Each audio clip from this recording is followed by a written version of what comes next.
Tutorial, we will learn how to add a page or add a post and some of the editing procedures. So we're just going to say that we are going to add a new page.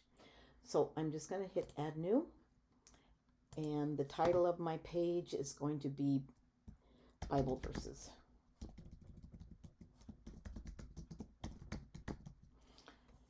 I'm going to click down in the text box area.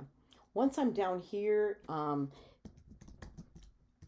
you can see that fairly familiar icons up here if you wanted to make this a bold print, if you wanted to make it a heading,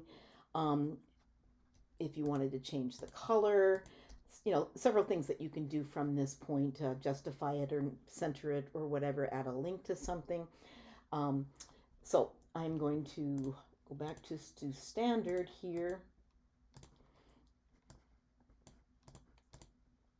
And it's still bold. Actually, I could have deleted it. Duh. Okay, so I'm going to say I'm going to copy and paste something from our good friends here at Bible Gateway.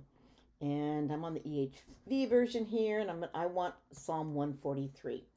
So I am going to copy and paste, and there we have it.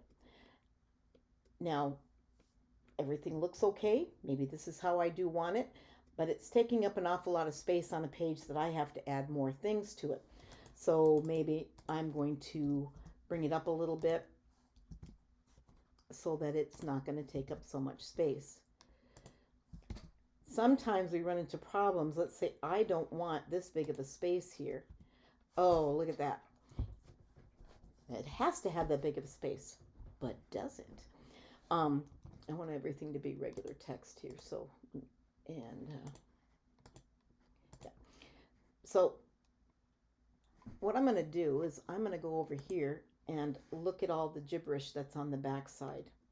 Okay, it makes it so much harder to edit when all this is on the back side.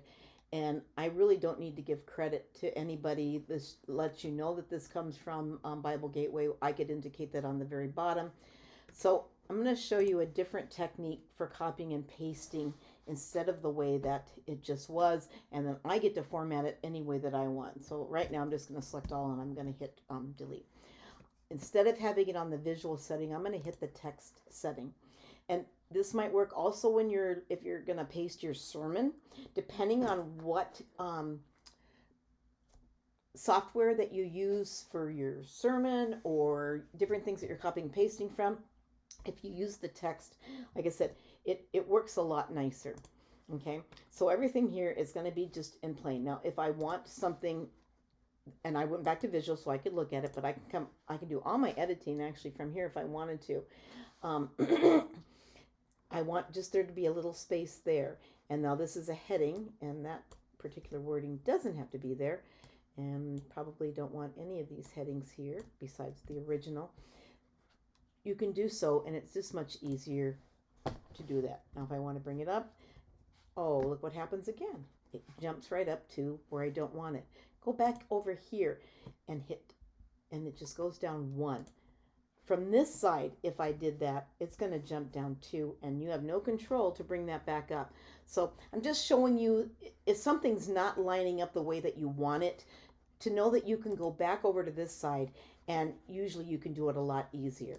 Again, if I wanted things to come up a little bit better, even doing this is so much easier from the back side of the page than the front.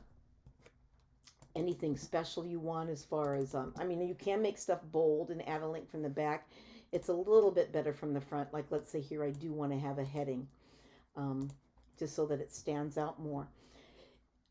If I want a heading here, I do have to have that space, because if I add heading here, it's going to give it to that whole section because it assumes that this is all one big long paragraph here.